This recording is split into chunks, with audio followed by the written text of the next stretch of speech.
জ্বালানি তেলের দাম বৃদ্ধি, এই তেল সংকট নিয়ে সরকার পুরোপুরি একটা নাটক করলো প্রথম থেকে। আমরা বিভিন্ন জনের সাথে কথা বলছি, বিভিন্ন ব্যক্তিবর্গ আমাদের সাথে কথা বলছেন। এটা এখন থেকে আমরা হয়তো এটা শুরু করলাম আজকে, যেহেতু অনেক গুরুত্বপূর্ণ ব্যক্তিবর্গ আসছেন, যোগ দিচ্ছেন। এটা আমাদের প্রতি সপ্তাহব্যাপী, প্রতি সপ্তাহে এই কর্মসূচিগুলো থাকবে এখন থেকে।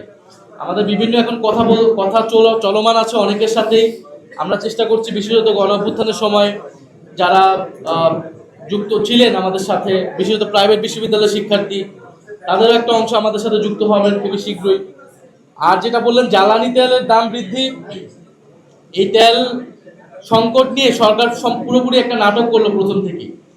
সরকার বারবার বলেছে, সংসদে বলেছে যে তেলের মজুদ নিয়ে কোনো ধরনের সমস্যা নাই, তেল পর্যাপ্ত পরিমাণ মজুদ আছে। কিন্তু তারপর দেখবেন আপনি বার কাউন্সিলের ইলেকশন, কিন্তু তেল সংকটের কারণেই দেখিয়ে এটা বন্ধ করে দেওয়া হলো। এবং আপনার পাম্পগুলাতে গেলে আমরা দেখি দীর্ঘ লাইন।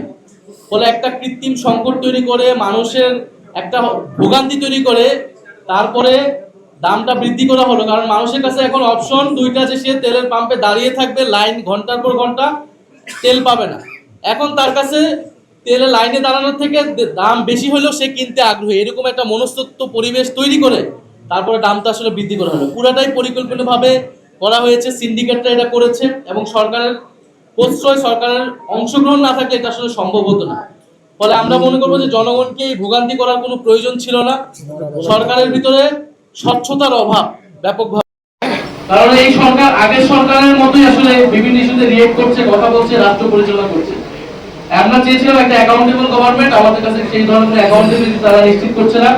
সরকারের বিরুদ্ধে কথা বলার জন্য চিফ হুইপের বিরুদ্ধে, চিফ হুইপের সমালোচনামূলক পোস্ট শেয়ার করার কারণে মানুষ গ্রেফতার হয়ে যাচ্ছে, বাক স্বাধীনতা হরণ হচ্ছে।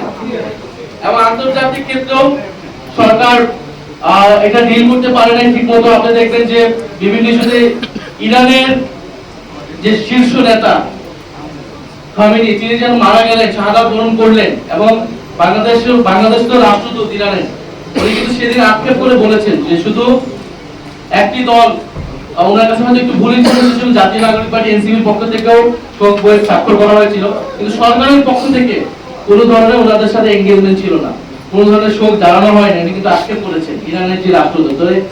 ফলে কূটনৈতিক জায়গায় তো সরকার কোনো ভারসাম্যমূলক কূটনৈতিক গ্রহণ করছে বলে আমাদের কাছে মনে হচ্ছে না।